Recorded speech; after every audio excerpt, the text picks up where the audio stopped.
Like, stop putting a bunch of like unnecessary pressure on yourself. That's a really good way to think about it. The people ahead of you, the podcasts ahead of you. Yeah. I want to be like the businesses ahead of you, the people who are financially, emotionally, everything ahead of you. Like a little kid just wants to be one of the big kids. You're where you are. You need to know where you want to go and be clear and specific about it. Then you'll be motivated to do the things that will eventually have you land there. Yeah. Clap. Yeah.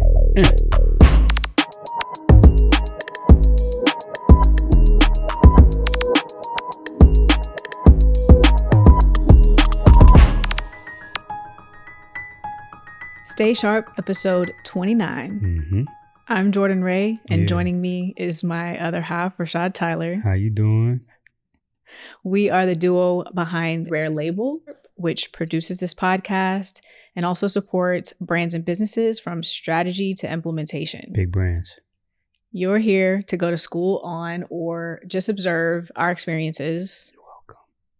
And if you like what you see, definitely hit that subscribe button. Make sure you like, you leave a comment, all of the things, and check the show notes too. We do have our email addresses in there. You can book an intro call with us if you would like. And also, definitely email us if you want support with a project. We love to hear from you. We love to be of use to you, your team, people that you might have. You might want to recommend that they get some additional consult. You need some help. Yeah. Don't be bashful. Send them our way. We're glad to talk to them. For sure. How are you today? I'm popping, man. I'm feeling pretty good. You popping? Yeah, you made tea. Oh yeah. Yeah. Not really a coffee person. I'm not really a caffeine person, to be honest with you, but I've learned to at least mildly partake on shooting days. Yeah. So it's a little bit, easier for me to get into it on days like today. Bit. Yeah. I've almost completely cut coffee out. Maybe have a coffee once a week or every other week, and I'm ordering decaf. So you're in recovery, or you're... I don't know that it's even recovery. I'm really just partaking in the leisure of it without avidly calling myself a coffee drinker. So I needed to kind of back away off of that. And the green tea is great. I actually have been trying a couple different brands of green tea because when I go down a rabbit hole and when I'm obsessed with something, I'm okay, what's the best one? How is this one different than that? How does this steep differently than that? What kind of sweetener goes best with green tea? So I'm all in it. Yeah, I get that. I totally get it. Well, I mean, I can say this. I feel really, really good. I feel really sharp. I normally feel this sharp when I'm fasting, but I don't have energy to like jump into any conversation, especially one that's going to be like, I guess, kind of preset by questions or a prompt or an idea that I actually need to come off like when I actually say something back, that it be actually thoughtful. So, because you do be saying some stuff. Sometimes. That's what you're saying? That you be saying you don't be thoughtful with what you be saying sometimes? I am more thoughtful right now. How about that? I am crying on the inside because you just kind of exposed yourself. Yeah, I mean, no. Like I there's a lot more room to say nothing in normal circumstances. Now with the camera on, you don't have a response. Like, why have the camera on? So the feedback loop is much faster, and I have to be much more responsible and accountable for what I say because it's going to be on tape. Did you ever get nervous in front of the camera at any time? Oh yeah, I'm still nervous in front of the camera. Oh, I mean, I think I shared with you like a couple weeks ago, maybe a week ago. Actually, I was like, oh, I'm starting to understand what I'm doing with my face. That's when you start to realize that. Yeah. I came into mine a while back. Yeah. And I would hold my mouth a certain way, and I don't do it as much anymore. I do it sometimes when I have a certain type of expression that I'm trying to get across, like I'll move my mouth in a certain way. But by watching myself over, I stopped doing that. I think there's so much information that you get just by having access to the playback. And we edit ourselves. So that gives us so much exposure to what we're doing. So it's a very intense study. When you're editing yourself. Self-study. Yeah. I think it's really forced me to slow down talking too, because I realize I don't have to be that fast. And more importantly, I'm using a lot of ums and likes, even still, but I've cut them back at least 30, 40%. I sent my cousin a voice note one time, and I think I said like every other word. Yeah. And I said, girl, I'm sorry. Yeah. Like, Yeah. like, and she was like, and he was like, Yeah. like, why am I saying all these likes? Yeah. It's because you don't know what to say. But I knew exactly what I was saying. I think it could go either way. Because I'm talking to my cousin and just a candid conversation. I was very clear on what I wanted to tell her. Yeah. And I still was using like as a connector between sentences. Yeah, it's when I'm using it becomes a habit. And like, I'm trying to slow down so I get enough room between the thoughts, and I'm uncomfortable with the silence. So right then I'm demonstrating that, I'm okay with there being silence in between the last thing I said and the next thing I'm going to say, which on the real, like the guys who are entertainers who are in these podcast spaces, I understand why they're really good. It's because they talk all the time and they're really selling all the time, just being personalities, and they're going to a bunch of like riffs and moments that they're practicing because they're in the streets. Not in the streets like that, but you know. In the streets. Yeah. The way that I would think of myself being in the streets when I was in high school. Absolutely. Yeah. Even that, like pausing for me to calculate what the next prompt is. What's really crazy is that we are having a discussion today on Stay Sharp about this very podcast in order to illustrate the idea that you should be kinder to yourself during the creative process, that you should measure things appropriately and within reason. So there's some things that maybe you are tracking and measuring on a daily almost. And there's some things that, hey, no. You need to measure those over months or over years. Don't go so hard and don't be so hard on yourself if you're not seeing a certain result, because you might be measuring something that takes years and thinking it's going to happen in a couple weeks. So those are all the things that we're going to talk about. And we're going to use what we're doing on Stay Sharp from a production standpoint as an example. We do look forward to hosting workshops. We do look forward to working with our audience, collaborating with you all more, engaging, and really helping however we can you all through the process in whatever you're creating. Because I know that there are definitely people that can relate. I don't know if you can relate, but I feel like I'm in the weeds a lot, especially when it pertains to this podcast, because it is something fairly new. We're still ironing some of the process out.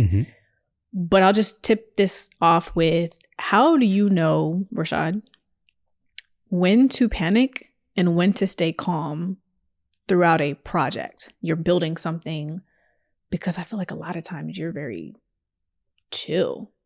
It comes off that way. So when to panic and when to be like, no, this is under wraps. It's fine. We just need some more time. It's funny. Like what I'm about to say applies beyond just a podcast or project, right? So totally I think that the most important thing that will give people confidence in the moments of despair, or keep you from panicking or panicking less so you can get to the next step, it would be having the proper framing on the direction and figuring out if you're going in the right general, like, is your compass in the right overall? Direction is the best word for that. I think a simple example of having a broad direction is like picking a career path, right? Where there is maybe an entry level job, a secondary, you know what I mean? And there's real estate that will allow you to get really far if you choose the right general path. The comparison would be a job, right? Where it has a dead end. With the career, you know that there's a bunch of skills, a bunch of things to get to, and you know that it's going to take you some time to cross each milestone.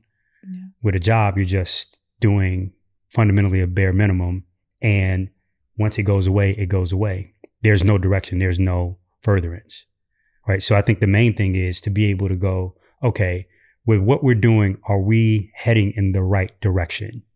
So if we make a mistake, are we falling forward as opposed to falling back or running into a brick wall? That's what happens when you're not checking for that particular thing, the direction. The direction, yeah. The next piece of it, or at least what makes sense to me, is are you able to identify what tools, understandings, relationships, or whatever acquisitions that will help add value, add confidence, add expertise to whatever it is that you're seeking to do or accomplish or become?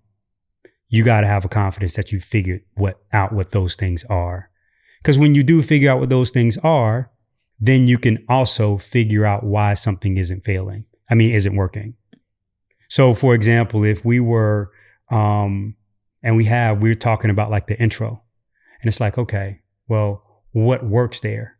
What don't we understand about introduction, or what type of introduction works? So it's not just like, well, we don't know what to do.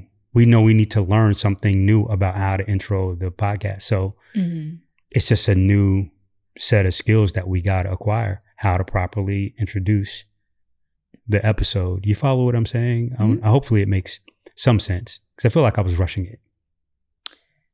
I would say all of that makes sense for sure.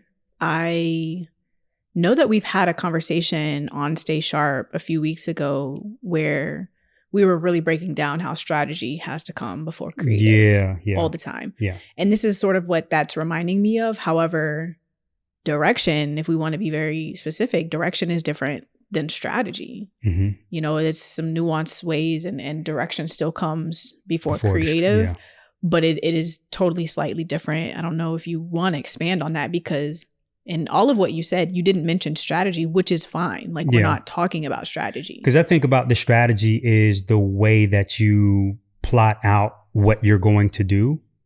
But I think sometimes by defining the direction, because I believe the direction is much more macro, the strategy may be a bad strategy, and you need room to readjust, redefine, right?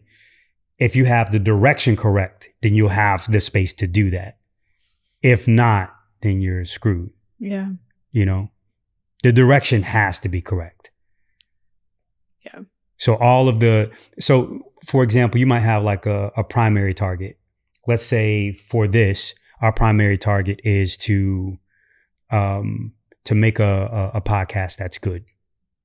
The secondary thing is that we had to acquire the skills. The tertiary thing, we had to acquire and purchase the gear. The quaternary thing is that we can teach what we learn to other people, right? Mm-hmm. And it goes farther and further along in terms of that. But the general direction of deciding to create something on video, that's of high quality, gives us access to those other things, accidental or not. Our strategy is how we make this part work. Our secondary strategy might be to actually move to the end and figure out how to teach other people what we're doing. But our intention is to just go down this path because we think going down this path will generally return something good to us. So that's why we're doing it. So our path is, again, directional more than anything else. And then we can isolate and define those specific strategies as we go along. And again, if they fail, we're failing in the right direction.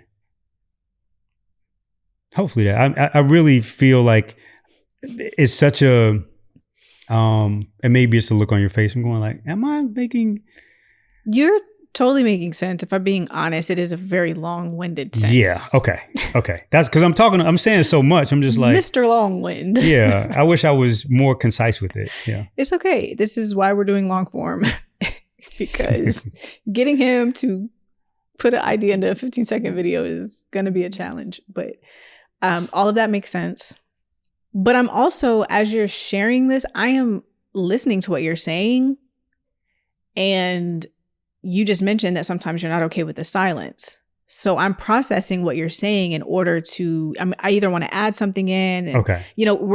I want to emphasize we're talking about this podcast actually on this podcast, to illustrate how our management of this creative process really works, what all goes into it, which you mentioned some of the things that go into producing a podcast. Recently, we've been contacted by several people and before we brought Stay Sharp back, because Stay Sharp was something that launched in the fall of 2020. Yeah. Before we even brought it back a few months ago, we were already in between helping people with their podcast branding, giving consults around equipment and gear and just different knowledge that we had, even though we weren't actively producing a podcast at the time. So I say all that to say, whoa, what actually goes into producing a podcast? Because there's so many people who have an opportunity in this space to do something, whether it's audio driven or it's video, whether it's interview based or it's educational. There's so many different things. There's so many different platforms. So many different reasons. So many different reasons. One being to just learn about yourself, like getting in front of the camera, learning about yourself, being able to be more concise with how you communicate, how you write.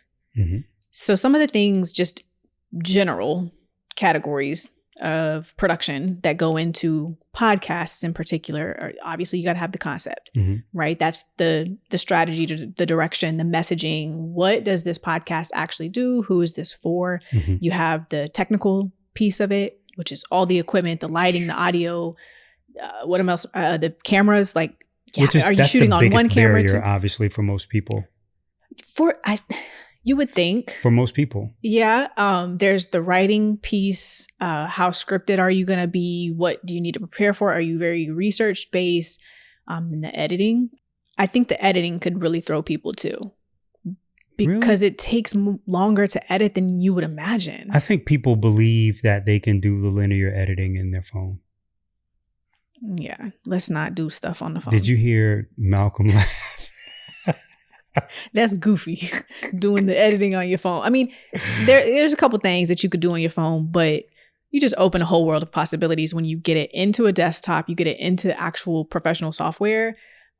What else? There's obviously the editing, and then you got the post-production, the marketing, the distribution. What do the teasers and the reminders look like, and the cadence, just really being honest with yourself. How much time can I spend on something that I'm about to produce? This is also going back to being kind on yourself and being upfront with yourself when you get into a project.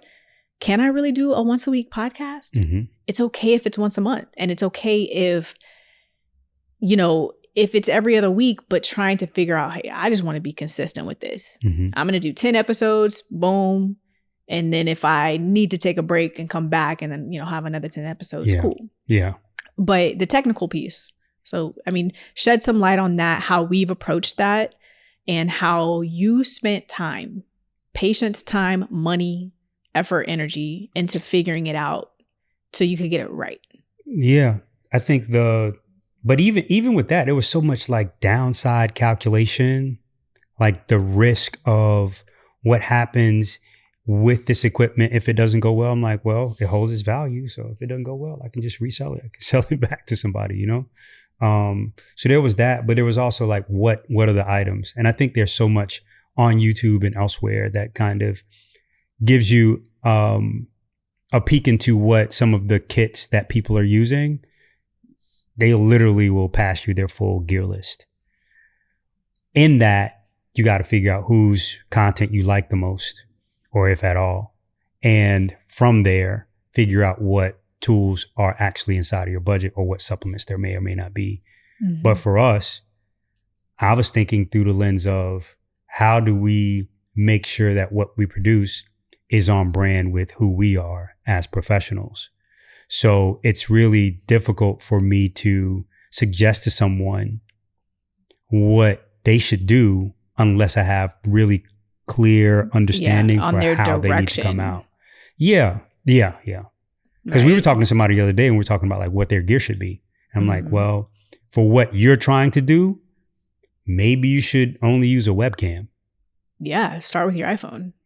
There's something to that effect. Yeah. Yeah, I think that that's part of the question here is how do I measure the success for me? I'm in this progress. I'm in this process. I'm trying to figure all of this stuff out. When you're in any type of production, especially, you know, we're talking about podcast production. Yeah.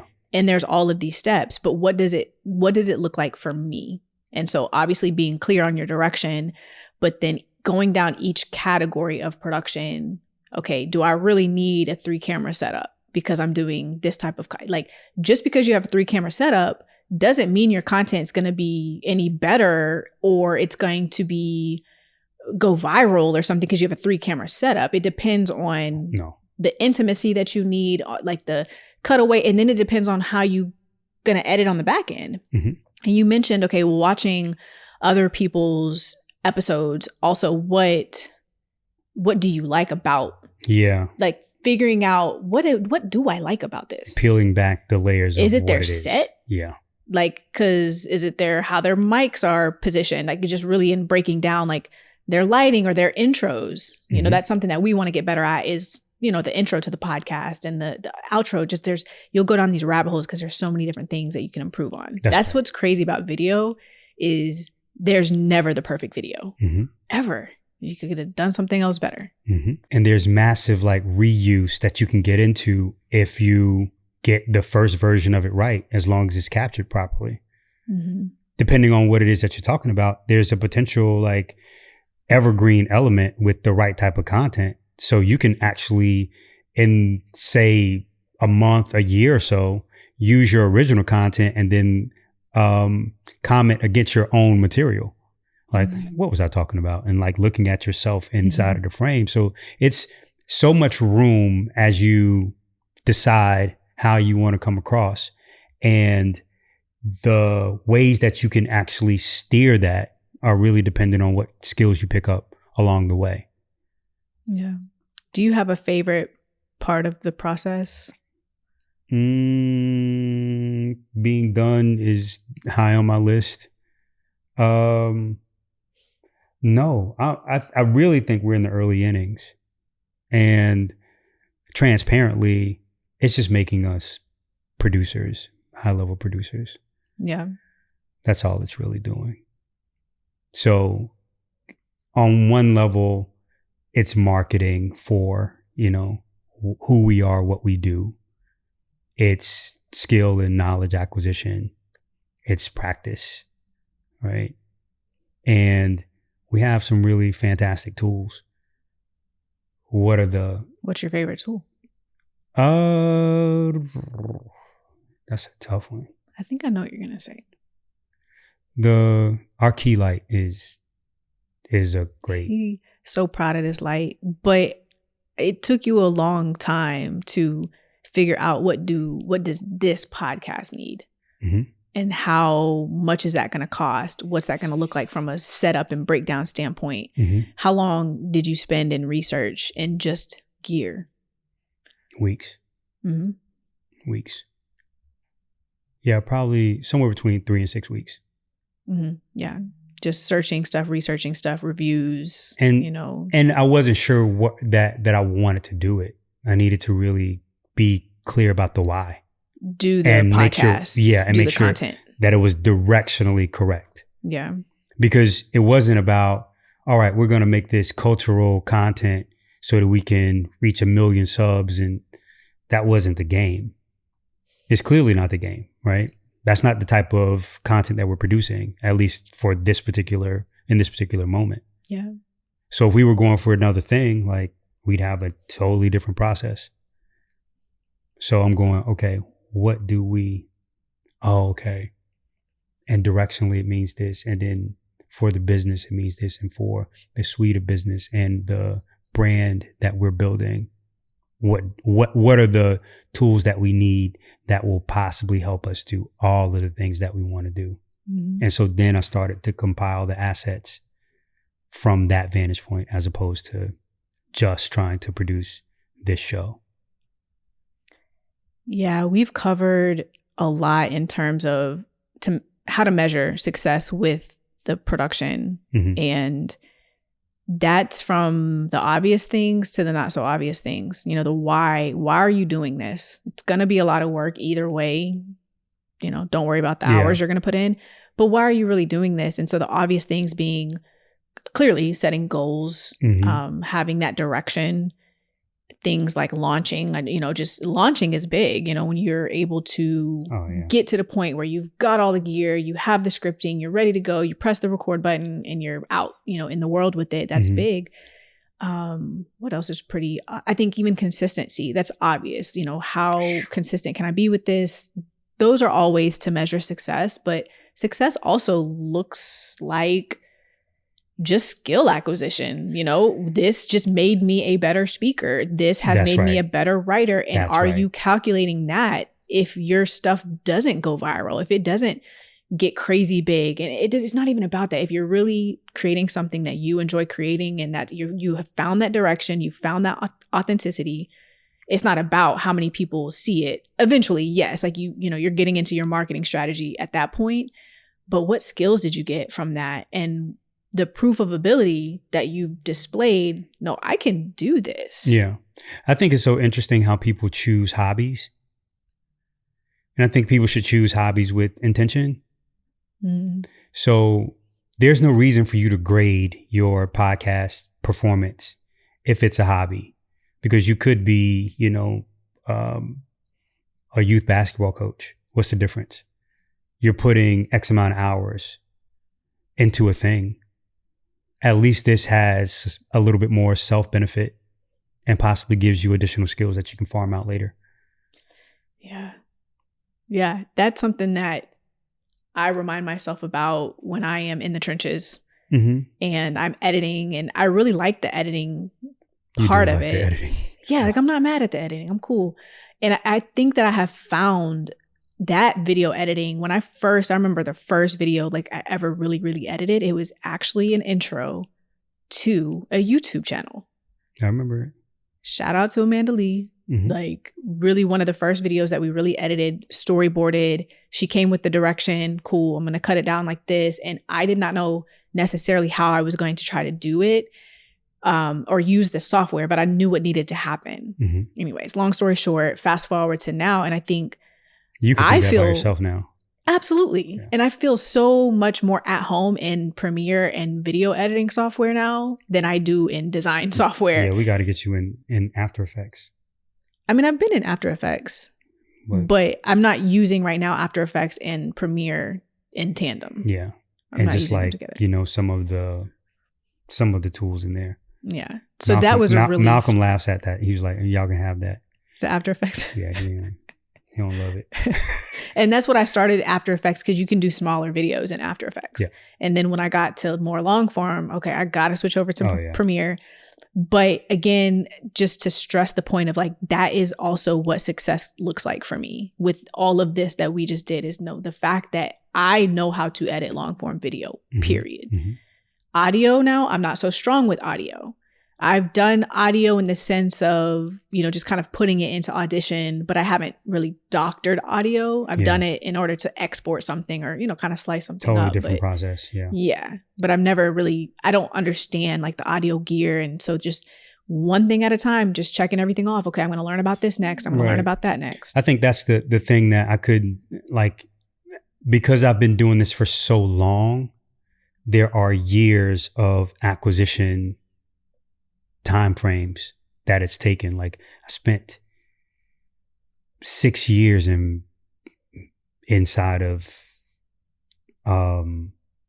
like 6 years I was in Pro Tools every day doing audio editing.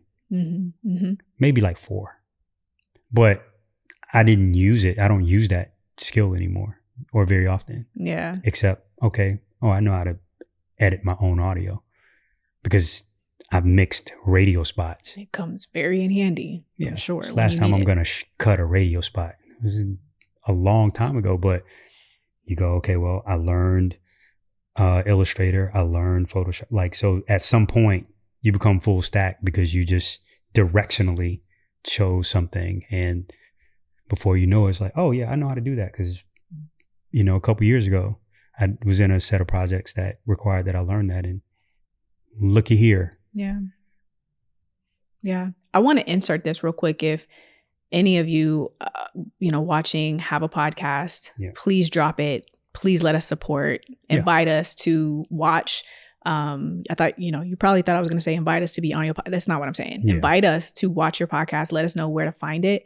And, before, we're not wrapped here, but I just want to make sure y'all putting us on, even put us on your favorite podcast, because we podcast people, video, audio, whatever it is. That's right.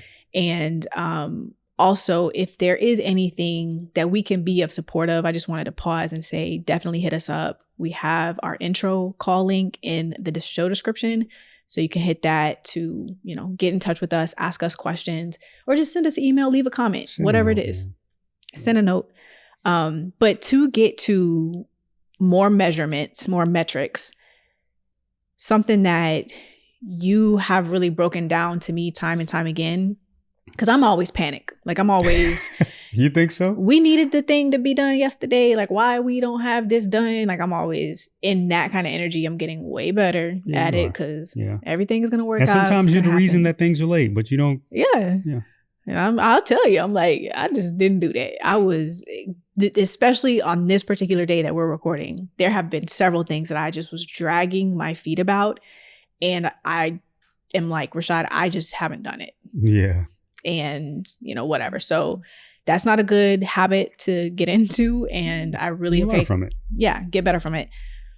But breaking things down, I'll open it up for this. Okay. What are some of the metrics we should be measuring and really monitoring day to day, close to a daily basis, versus the ones that we should be monitoring monthly, the ones that we should be monitoring yearly over the years? And we can start macro or we can start, granular. It doesn't matter. But I think that what would be nice to know probably if you're listening is what should I be worried about and panicked about, like today, this week? What overall should I be doing over the next few months? If you're starting. Wherever you want to start, like with it. Wherever you are. So if you're not clear again about the direction every day, that has to be the main thing that you start every conversation with. We're building this. We're going towards this. So every day you need to be in tune with your direction. If you're not, you're screwed. Yeah. Because your general direction is everything. It's your North Star. We say North Star a lot. I would agree. Yeah. And it's just that. Because if you don't have, and first of all, if it's not a great one, then you're not going to be able to just like pull any motivation from it. Yeah. Yeah. Or withstand any difficulty for sure. Well, yeah. And I say withstand, like you're not going to be able to be consistent with it if you're not clear on the why. And so it's okay to not be clear on the why.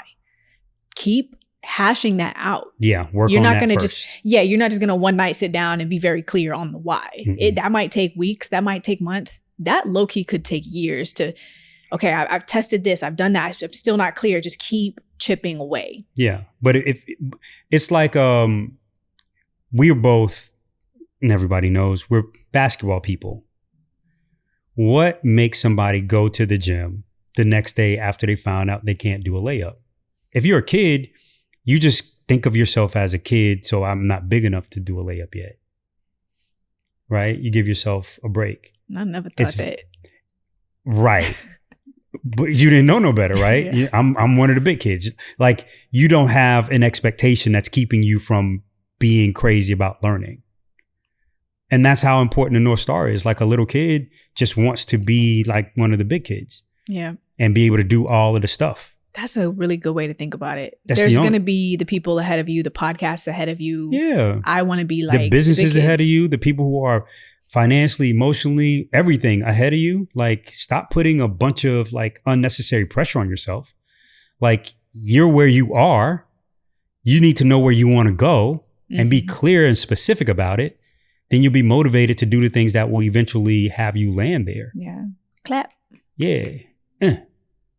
That's what I'm trying to pull out, because that's what we're doing. Yeah. So while I am, sharing with you, okay, day to day, I'm in the weeds, but I'm so clear because we've put in the work on, okay, well, stay sharp is going to be this. Yeah. So on a day-to-day basis, week after week, this is what I'm committed to doing. And like, sometimes it feels like we're moving slowly, but then sometimes, oh no, we just saw every a lot day of growth. you got to be checking in on your clarity on your why. That's a day-to-day thing, right? Got it. Every day, everybody needs to know we're doing this so that we can go here. We are building our agency, our suite of businesses.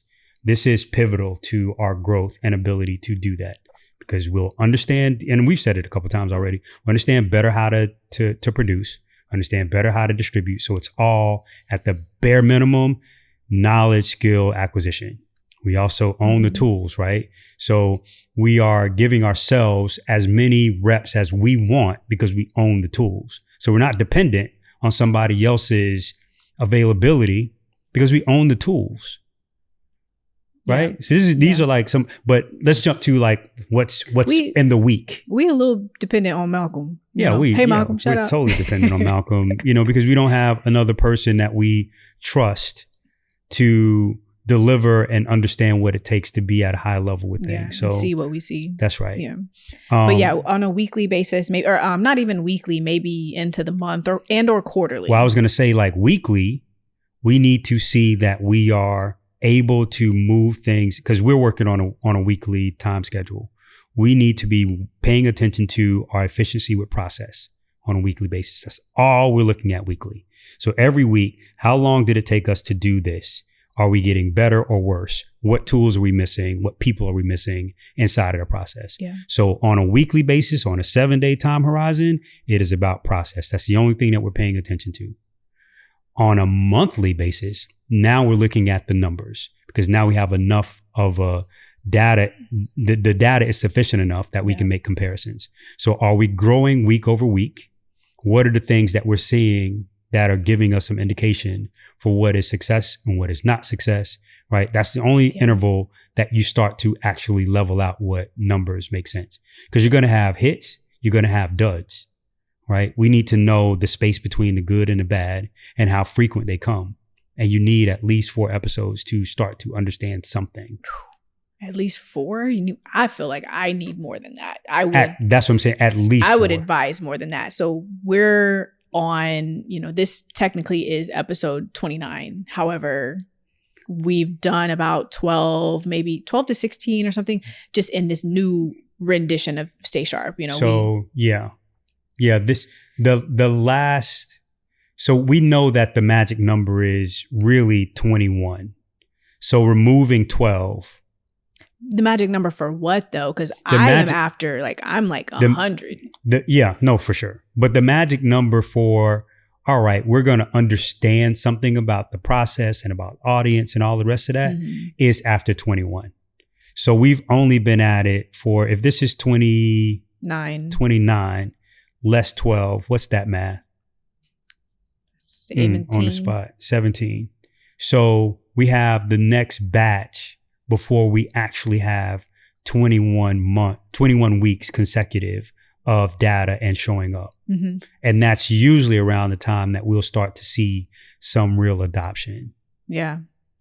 Yeah, I'm all here for that, because the clarity that you've put into the strategy behind why we're doing this. And then, as y'all know how we work in a duo, I'm backing it up with the visuals, with the rest of the direction, not necessarily the strategic direction. Yeah.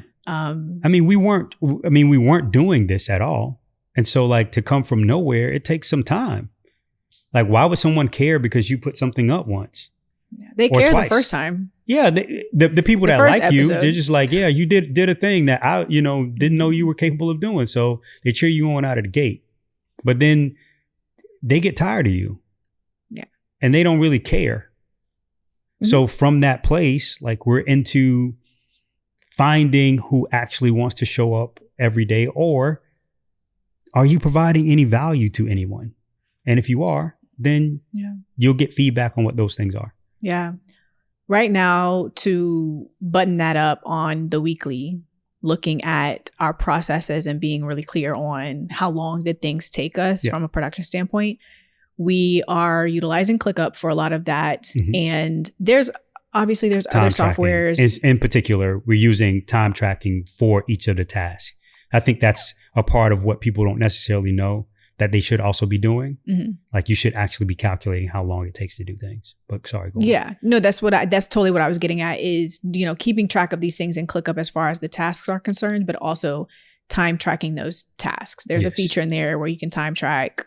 It's very easy. And being able to look back on, okay, why did the editing here take us however many hours? And, these marketing assets took us this many hours. So I just wanted to plug that. We have our own design, like a template inside of ClickUp that we've designed for our podcast production. So every time we have a new podcast, there's a template, there's a task that we just copy and paste. Basically, it's the same thing over and over. Mm-hmm. These are the steps. And it's, become our own little SOP. Totally plugging some of the stuff that we've done in order to let anybody who is interested in help or just talking further, or possibly when we get into the workshops, just stay tuned, stay connected with us, because that's coming. Mm-hmm. So we can run you through the whole process. That's right. And you can get into it yourself. Yes. And even there, like, we are busting the seams on our version 1 of our editing template. Mm-hmm. So like we have a storage system inside of our shared Dropbox where we keep all of the video files, how things are chopped up, cut downs, click, everything, the animations, all of that stuff. And even there, we're going, okay, how do we set that up so that we have room for more collaborators? So I have a new system that I'm looking to deploy there in the next couple of weeks, because we'll probably bring on a pair of editors. So how do they work inside of, or in addition to, our current workflow without busting anything up? So now you got to make another level of adjustment. Absolutely. Yeah. All right. What about yearly? So annually, the only thing that you should be marking is whether or not you felt like the investment, time, financial, and otherwise, paid off based on what your general direction would have been. Mm-hmm. Your general direction choice was. So you would go, okay, I did this thing. The intention of it was to skill acquire, maybe make some money, or whatever it may or may not have been. Did I do that? What would have happened if I had not done that? Could I have done a better, more consistent job of that, or should I stop?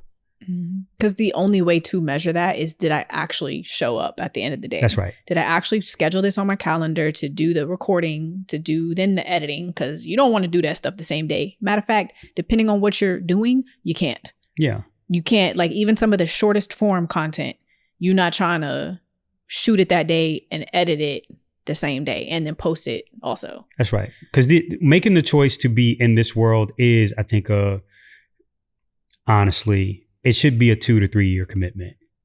Now, there will be difficulty with some people getting off the couch.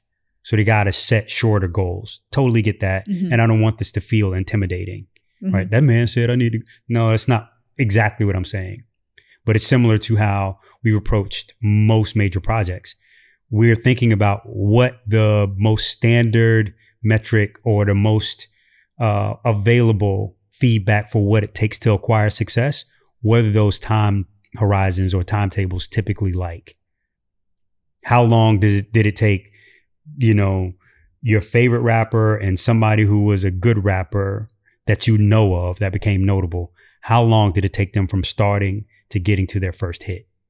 Mm-hmm. And you go like, oh, that was a one-hit wonder. That one took a little bit of, time to get there. How often do they have hits? Like, you have ways of looking at every industry and everything for what is the most probable outcome for time invested to get success. Mm-hmm. And so we try to start everything with that type of understanding. Yeah. That was beautiful. And I think we enjoy, obviously, talking about the things that we're making. I got hyped up at the end. I'm sorry. It is. I think being able to commit yourself to something because you see yourself or want to see yourself doing it long term, just getting into the project in general, that's a success. Yeah. Is to look at it like that. Yeah. And so that was the main point of this conversation, was to really lay out the difference between, yes, these things are obvious. You need goals, you need KPIs, you need a launch date, you need content, you need all these things. That's obvious. But what's the not so obvious part about producing a successful project that it may not be so tangible, but it's, oh, wait, no, the tangible things are I did walk away with this knowledge, with these skills, with this proof that I could do. It's part of my portfolio now. It's marketing for the other thing that I'm starting. And we say this all the time, but manage your expectations. How often can I really record? So I'm doing something that's consistent. It just may not be weekly. Right. You can be consistent and not do something that's weekly. That's right. You can also just do the get off the couch, just do 5 episodes, just do 10 episodes. Set that as, that looks like success for me. Mm-hmm. As opposed to, no, I'm going to do a weekly podcast for 52 weeks, which, like that's what we've decided to do. I just threw 52 weeks out there, but basically. So I think that this was a beautiful conversation for sure. Just to hopefully we helped somebody who's interested in just the process. Yeah. And you can apply this production process to things beyond podcasting for sure. If we are, able to support or help, of course, let us know. But before we wrap, do you have any final thoughts? Just to make sure that you pick your auditing time and your feedback time for what things are breaking and what things need to be added. That should be inside of your monthly window, not your weekly feedback. Your weekly feedback should be narrow. Your monthly feedback should be over the process. Mm-hmm. So on the business in a month, in the business in a week. On the business in a month, in the business in the week. Yeah. Yeah. Amazing. Yeah. Well, thank you again for watching episode 29 of Stay Sharp. We will see you soon. Be sure to check out the show notes for any information and connect with us whenever you're ready. We'll holler at you. Stay sharp. Later.